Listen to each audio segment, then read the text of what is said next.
안녕하십니까. 홍보팀장 정배영준입니다. 지금부터 2024년 7월 4주차 구리시 정례 기자브리핑을 시작하겠습니다.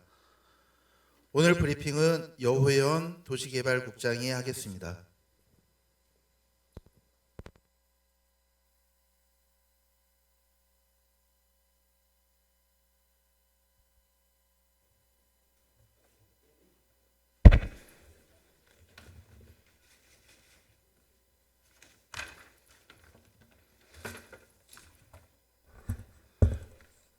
도시개발교통국장 이호연입니다. 오늘이 또 중복이고 무더운 날씨에도 또 바쁘시기도 한데 함께 자리해 주신 언론분들께 감사의 말씀을 드립니다. 오늘 원래 정례 브리핑 순서는 안전도시국이었고요. 저희들이 8월 1일자로 하는 거였는데 시민들이 가장 궁금해하시는 부분 두 가지가 있어서 안전도시국하고 순서를 조금 바꿔서 저희들이 오늘 이제 하게 된 겁니다. 지금 저희들 밖에 구리시 도심에 여러 현수막들이 이제 붙은 걸 이제 보시면 시민들께서 궁금해하시는 그런 부분들이 어느 부분인가 나오는데 지금 현재 한강횡단교량 33번째 교량에 대한 명칭 관계로 지난 7월 18일 국가지명위원회 저희들이 참석을 해서 국가지명위원회 위원분들께 소상히 저희들이 브리핑한 내용을 중점적으로 오늘 어떤 논리로 구리시가 대처를 했는지 그 부분에 대한 부분을 좀 소상히 좀 PPT로 설명을 좀 드리고 그 다음에 8월 10일 날 지하철 8호선 벨레선이 이제 개통을 하게 됩니다. 개통을 해서 그동안 그 운행 시간이든 여러 궁금해 하시는 부분들에 대해서 오늘 설명을 좀 드릴 수 있도록 하겠습니다. 먼저 세종 포천간 고속도로 한강횡단교량 명칭 구리대교 명명 추진건에 대해서 설명을 드리도록 하겠습니다. 지금 저희들 이제 PPT 자료 보시면은 저희들은 전략은 뭐였었냐면 지금 현재 구리 시민들의 시각도 아니고 강동 구민들의 시각도 아니고 대다수 국민들의 시각에서 과연 구리대교 명명의 당위성에 대한 논리를 좀 만들어서 설명을 했던 내용입니다. 다음. 지금 네 가지 논리 중에 저희들은 그 네 가지를 한번 만들어 보았습니다. 그 네 가지 논리는 뭐냐 하면 두 개 지자체를 연결하는 교량인데 과연 교량이 설치되는 장소와 행정구역이 어디인가 그거를 저희들 부각을 시켰고요.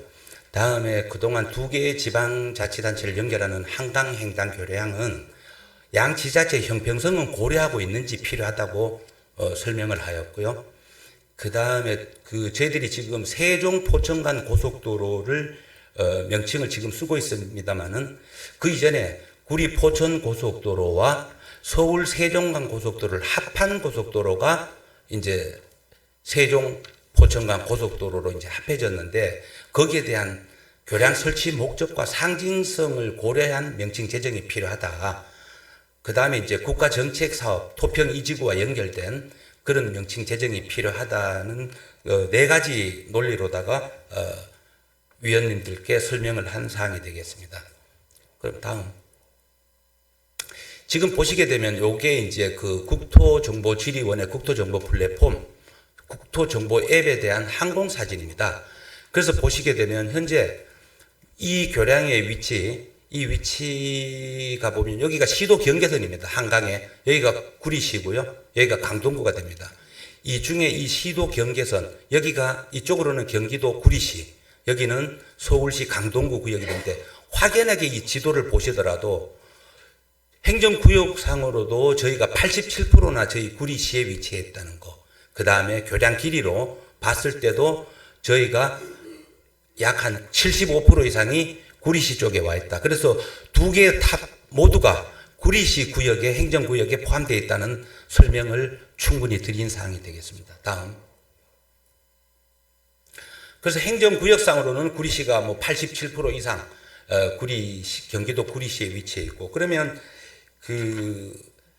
이제까지 32개 한강횡단교량 중에 두 개 자치단체를 연결하는 도로명을 이제 사례를 보시면 지금 현재 고양시하고 김포시 사례입니다.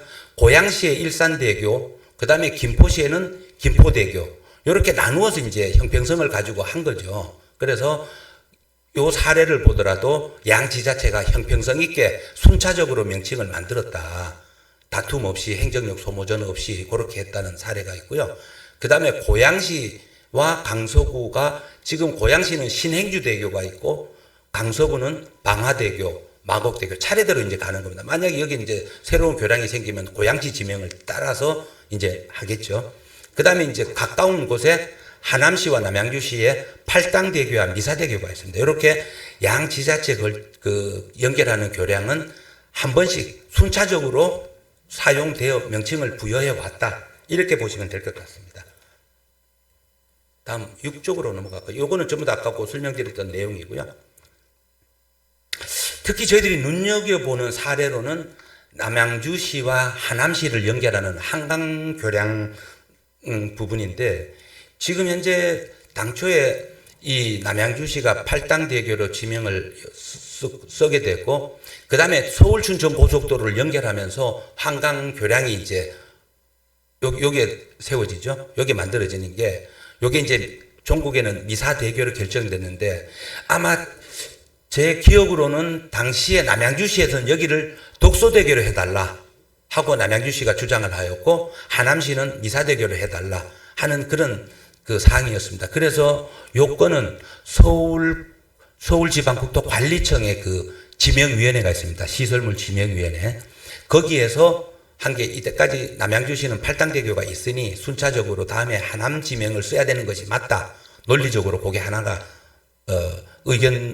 위원님들의 의견이 있었고, 또 하나는 그 당시 국책사업인 미사지구, 공공주택지구, 당시에는 택지개발 사업이었겠죠. 이 사업이 있었기 때문에 두 가지 연유를 들어서 미사대교로 이제 서울지방국토관리청 위원님들께서 정한 사례는 저희 지금 현재 강동구하고 다툼이 되고 있는 거에 상당한 어떤 본보기가 된다. 왜냐하면 저희들도 토평 2지구, 지금 공공주택지구 그 사업이 있고 순차적인 연번에서 구리대교가 당연하다 하는 논리를 세워서 위원님들께 충분히 설명을 드린 사항이 되겠습니다. 다음. 저희 보시다시피 형평성에 대해서는 지금 기존의 수도권 제일순환 고속도로에 이미 강동대교가 있고, 그 다음에 그 두 번째는 중립적인 명칭인 구리 암사대교가 만들어졌는데, 그 지명은 서울시 지명위원회에서 구리 암사대교라고 이제 정한 사항이 됐습니다. 그러면 33번째, 그 다음 교량의 명칭은 어느 지자체가 써야 되는지는 보시면 구리가 당연히 들어가야 될 부분이거든요. 다음에는. 그렇다고 또 강동구가 고덕대교라는 지명을 써서 한다는 것은 너무 염치 없는 주장이 아닌가. 저희들은 그렇게 설명을 하였습니다. 다음. 지금 구리 암사대교를 부르고 있는데요.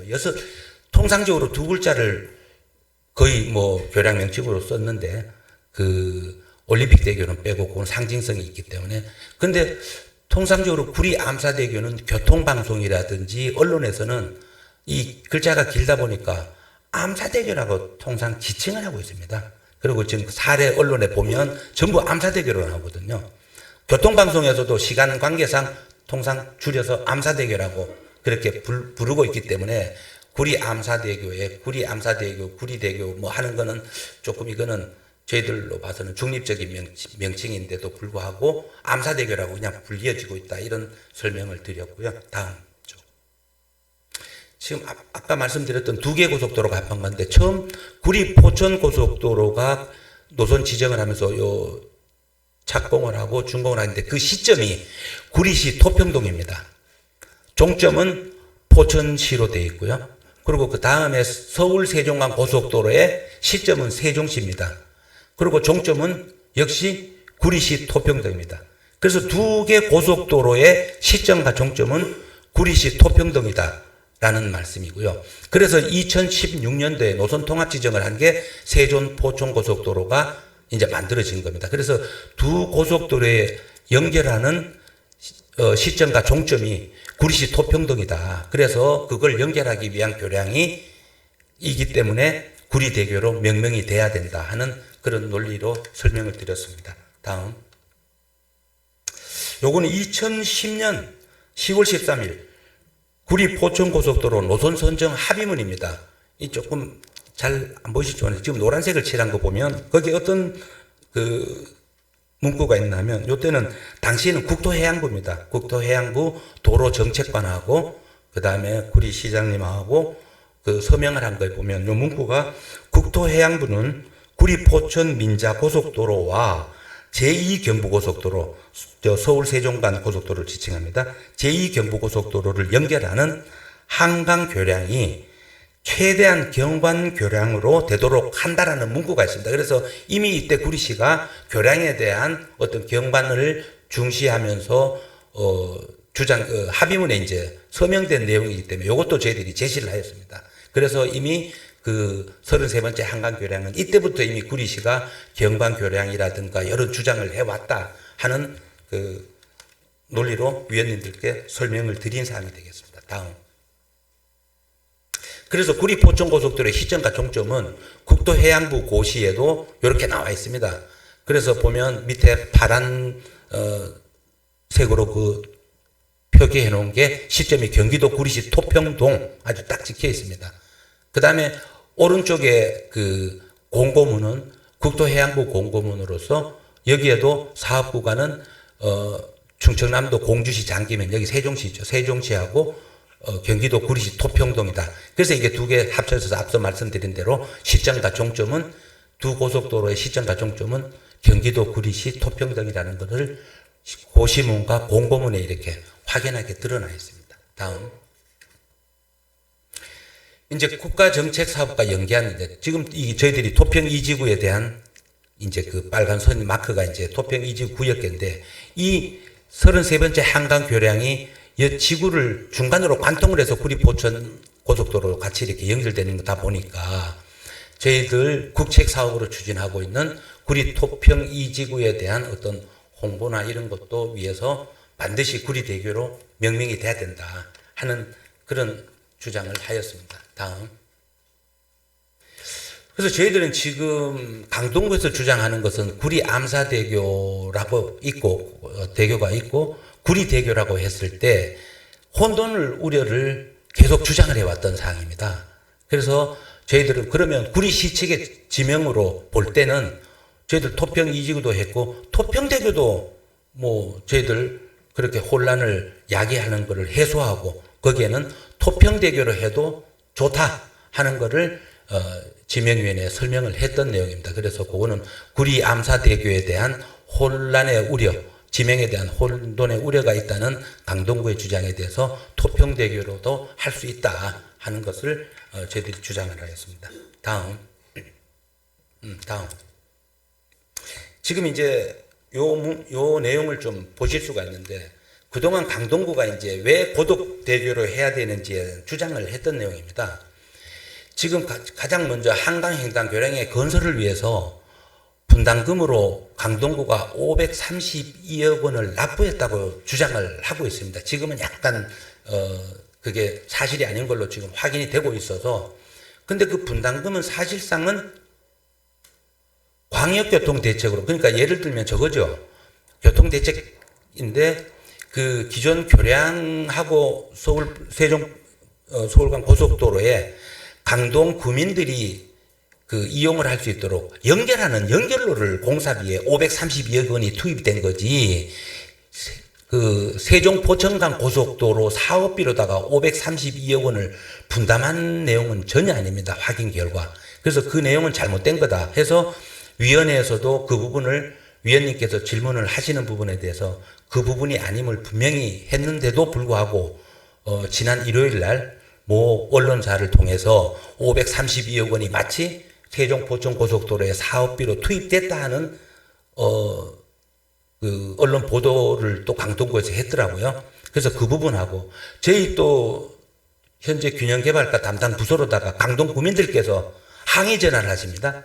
우리는 532억 원을 이 교량 사업비에 돈을 냈는데 당연히 고덕대교를 해야지 구리대교 말이 되냐 하는 항의 전화가 와요. 그래서 오늘 좀 말씀드리는 거는 그거는 분명한 사실이 아니다 하는 걸 갖다가 말씀을 드리는데 다음.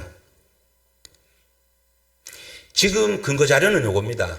그 한국교통연구원의 사이트에 들어가시면 이 밑에 그 빨간 걸로 해놓은 게 요게 이제 연결로로 532억 원이 투입됐다. 그러니까 고속도로 공사비가 아니라 연결로 공사, 올림픽대로와 연결하는 그 비용으로다가 532억이라는 내용이 확인이 이거는 그 근거가 되는 거죠. 그 고속도로 사업비가 아니라는 내용이. 그다음 당초 이제 세계 지도를 보시게 될 텐데 당초에 요게 기본 계획이 됩니다. 그 다음에 두 번째 중간에 있는 게 올림픽 도로하고 연결하기 위해서 했고, 최종 532억 원은 제일 오른쪽에 있는 도면 연결하기 위한 비용이지 절대 고속도로 교량 사업비로 강동구가 532억 원을 부담한 사실이 아니다. 이렇게 이제 확연하게 근거 자료가 이제 쭉 나오고 있습니다. 다음. 그 다음에 또 하나는 강동구가 주장했던 게 공사 내내 주민들이 큰 불편을 감내했다는 그 주장이 있습니다. 그래서 저는 그 자리에서 오히려 강동구 주민들이 그 피해를 본 거는 구리 시민들에 대해서는 세 발의 피다. 무슨 소리냐면 구리 포천 고속도로에 교각이 만들어지고 교량이 그 교각으로 인해 가지고 저희 잘 아시다시피 구리 한강시민공원이 산산조각이 났지 않습니까? 소음, 진동, 여러 가지 그런 부분은 오히려 그 전부터 구리 포천 고속도로 공사 때부터 저희들이 구리 시민들은 피해를 입었고, 또 서울 세종 고속도로 한강 교량 그 교각들로 인해 가지고 그 유채꽃 축제장, 코스모스 축제장을 쓰던 한강 시민공원이 완전히 산산조각이 난 겁니다. 그래서 오히려 강동 구민들보다는 그 피해는 구리 시민들이 더 막대했다 하는 주장을 했고요. 다음. 지금 이제 강동구에서는 처음부터 고덕대교를 사용했다 하고 주장을 했었습니다. 근데 저희들이 2017년인가로 기억되는데 그 명칭은 잘못된 교량 명칭이다. 지명위원회를 통해서 지명이 선정되는 것이 상식이지 처음부터 강동대라고 썼다는 것은 논리적으로 맞질 않다.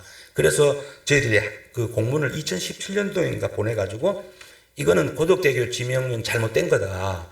국토부에 보냈습니다. 그 당시에. 저희들이 한강횡단 교량으로 명칭을 사용해달라. 공식 지명위원회 결정되기 전까지는 해서, 저희들이 일부 좀 수정이 돼서 이제 한강횡단 교량으로 이제 부르게 됐던 사항이고요. 그래서 강동구가 주장하는 당초부터 고덕대교 명칭을 사용하고 있다는 건 좀 사실과 좀 다르다 하는 내용으로 이제 내용이 되겠고요. 다음. 다 됐나요?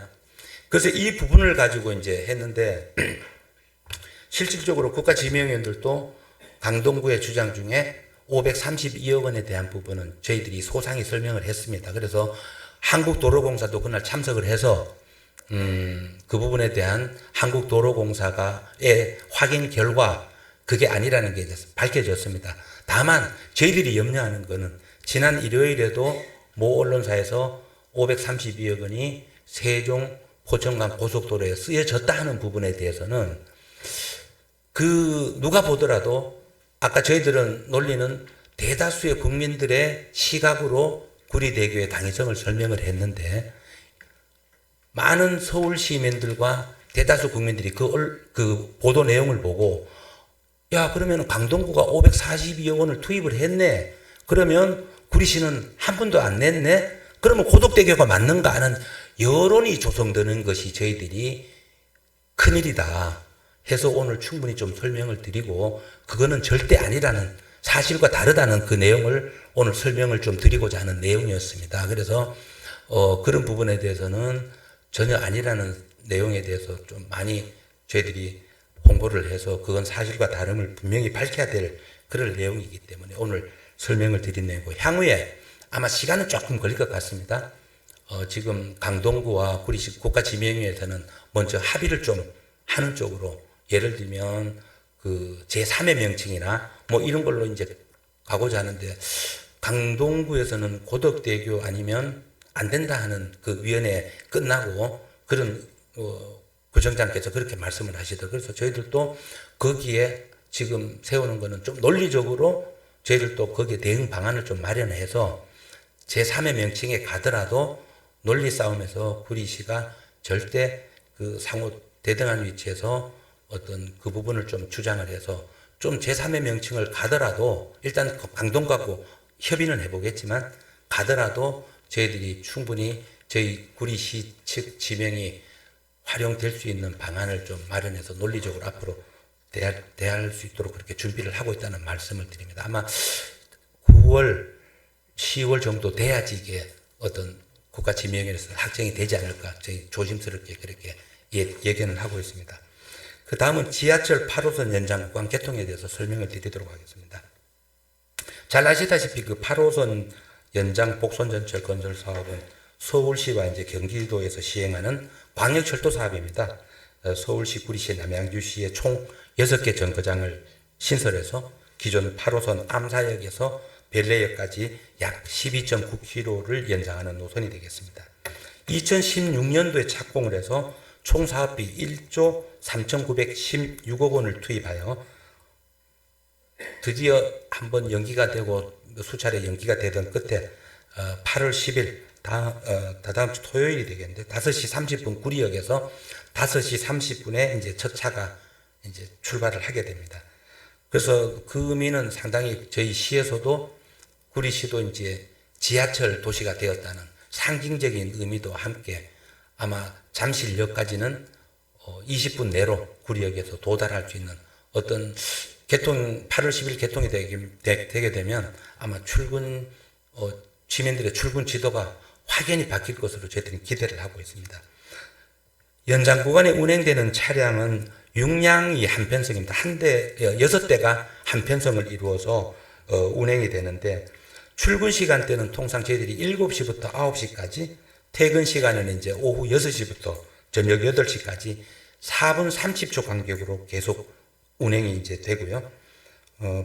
그 외 시간대, 출퇴근 시간 외 시간대는 8분대 간격으로 평일에 운행이 되는데 평일에는 약 한 324편이 6량을 단 그 한 량 6대를 단 차량 한 편이 324편성이 돼서 운행을 하게 되고요. 주말에는 242편 정도로 해서 구성을 해서 운행을 할 예정입니다. 그래서 아까 말씀드렸던 대로 8월 10일 날 첫 차는 5시 30분부터 구리역에서 출발을 한다. 그렇게 하고 그다음에 반대쪽으로 별내 방향으로는 5시 37분에 구리역에서 운행을 하게 됩니다.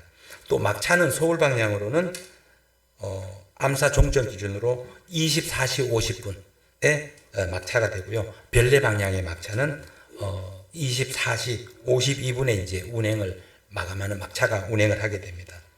저희 그 구리시 구간에는 장자 호수공원역, 그다음에 구리역, 동분흥역 3개 역사가 이제 만들어지는데 저희들 8호선 연장 운행의 그 가장 그 경기도 구간을 안전하고 좀 효율적으로 운영하기 위해서 그동안 지난해 12월 달에 구리시, 남양주시 또 서울교통공사 간에 운영 협약을 체결하였습니다. 거기에는 관제, 승무, 전동차 운영, 그다음에 기술 분야 총 인원은 243명으로 해서 서울교통공사가 위탁을 운영합니다만 구리시 세계역사 운영은 세계역사는 역사 운영과 영무, 환경미화, 그다음에 이제 에스카레이터, 엘리베이터 등 승강기에 대해서는 구리도시공사가 그 운영을 하게 되게 됩니다. 그래서 운영 인력 41명에 대해서는 현재 그 인력으로 해서 그동안 서울교통공사에 파견을 나가서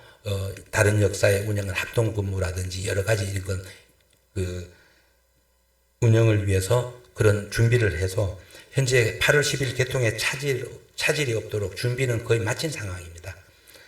그리고 역사별 그 출입구에 대해서는 여러 이제 그게 있는데 장자호수공원역은 6개소가 출입구가 되고요.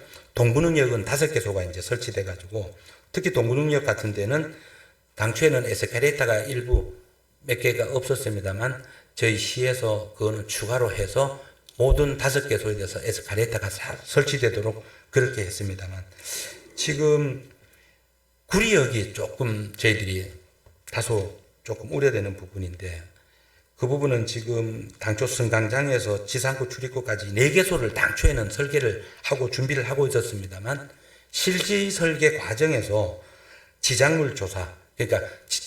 지하에 대한 지작물 조사를 해본 결과 8호선 연장 구간이 경의중앙선 횡단하는 하부에 이설이 불가한 한국전력 그 송전시설 전력구가 거기에 위치하게 돼 있고요.